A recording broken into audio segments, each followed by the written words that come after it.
Thank you very much for that excellent context now for the next session, where we have the people who actually have to negotiate that most difficult of deals, who are going to be moderated by Senator Tim Wirth. And Senator Tim Wirth has been leading on climate change since 1986, when he took office as Senator. He's continued that work as President of the United Nations Foundation, and has recently been honoured by UNEP as a Champion of the Earth by the United Nations Environment Programme. Tim. Great, Steve. Thank you very much. It's in the New York Public Library. Thank you. It's my job to moderate this brief panel, who will be asked to talk very briefly on what they think the markers of success in Copenhagen should be. These are four of the most important people, as you know, in all of this negotiation. The chair, Connie Hedegaard, who will be from Denmark, as the Danes have done such a terrific job of bringing the world together. And then, of course, the three biggest polluters, the United States, China, and India, are represented here today. But before getting to ask them to comment on the measures of success, Mr. Secretary General, factually wrong, all right? Or potentially the greatest. Let me say, Mr. Secretary General, I think that it's fair to say the job that you have done has been just remarkable at bringing the world together around this, making this such a high priority, and I think we can also say that already Copenhagen has been a success. The science is broadly agreed all across the world through the work of the IPCC. The technology is increasingly well understood as the world agrees that it must move to a low-carbon economy. In the finance world, the opportunities in finance, the engagement of the private sector is growing all the time. Nick Stern is here, McKinsey & Company, some of the very, very fine work that's been done around the world. And there's certainly, as we've been reminded by a number of comments, including the Prime Minister's, the issue of climate justice drives a great deal of this. So the world has come together as never before, and we see that coming together by the four panelists here today.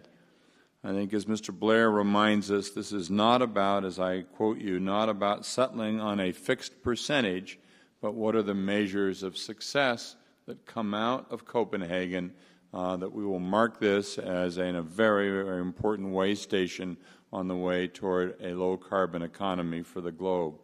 So let me begin by asking Connie Hedegaard, the Minister of Climate and Energy for the country of Denmark. Connie has been all over the world tirelessly over the past number of years and will be chairing the session in Copenhagen. Connie? Thank you very much, Tim, and also thank you for your kind introduction. Well, I think that Tony Blair already sort of sketched out some of the main elements. We must have a deal where developed countries reduce their emissions. We must have a deal where emerging economies see their interest in delivering actions and pursuing more sustainable pathways, more sustainable growth. And we need a global deal where there must be finance on the table, also to help the poor countries already suffering a lot from the consequences of climate change.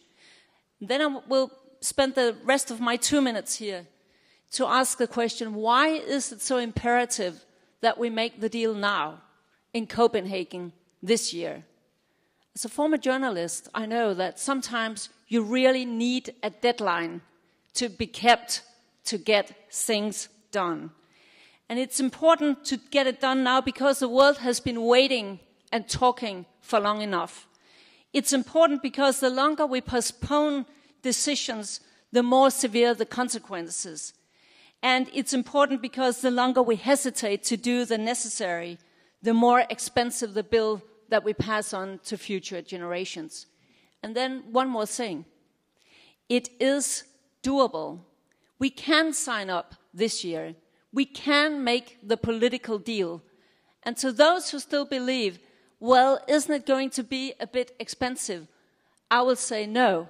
This is the only thing we actually can afford. It is not a cost to invest in the climate. It is an investment. It is an investment in a safer and less energy-consuming future in new infrastructure and in millions of new jobs. Can I just end up mentioning one example?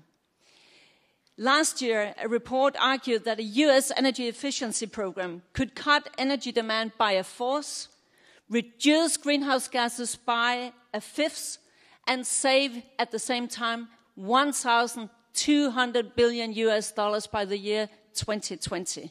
We can do it. Political leadership is paramount to success in Copenhagen. Governments must come to Copenhagen with clear mandates and the courage to seal the deal. Remember, we can press the undo button if the climate gets out of hand. The window of opportunity will soon be closing. Let us get the job done now. Let us get started. Let us use the opportunity. We cannot afford to waste it, and it is doable. Thank you. Thank you, Connie.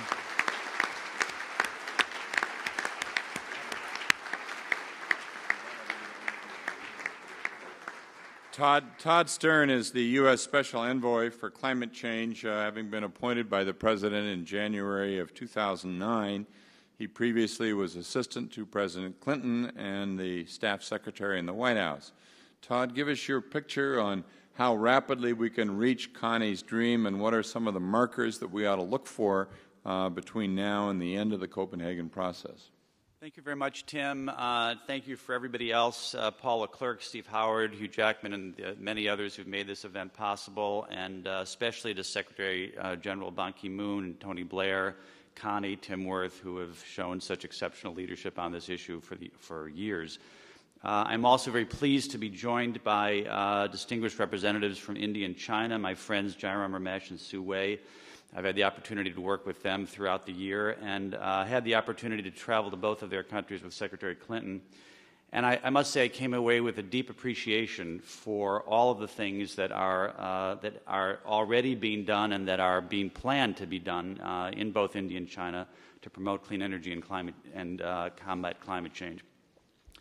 As everybody has noted already, as we gather today, this is a momentous time. We're 77 days away from the convening of the nations of the world in Copenhagen in the hope of taking an important step forward in the fight against global climate change, and we need to seize that opportunity and make the most of it. To date, I think if we are honest about it, we must acknowledge that progress in the negotiations has been slower than we would like. We need to change that dynamic, and we can. So long as all of us do our part. Developed countries who, like the United States, are the dominant historic emitters of greenhouse gases, the major developing countries who are the largest, are going to be the largest emitters going forward, and the numerous smaller developing countries whose key contribution now should be to develop low-carbon growth plans so they can develop low-carbon economies with financial and technological assistance by developed countries. It is in everyone's interest that we do this. The task before us is not simply to limit emissions, but to agree on the steps needed to allow the nations of the world to grow, develop, and overcome poverty during the next several decades, but to do it in a way that doesn't endanger the planet. If we are smart, we can do this while creating enormous economic opportunity as we transform the energy base of the global economy. So our mission now has to be, in the next 77 days, to go full speed ahead to Copenhagen, to be pragmatic, flexible, respect each other's legitimate constraints, and as Tony Blair said, and as Connie said, and as I completely agree with, to get started. We cannot let the perfect be the enemy of the good. We can do this. Above all, we need to get started. The world is watching, and we need to join together and deliver. Thanks.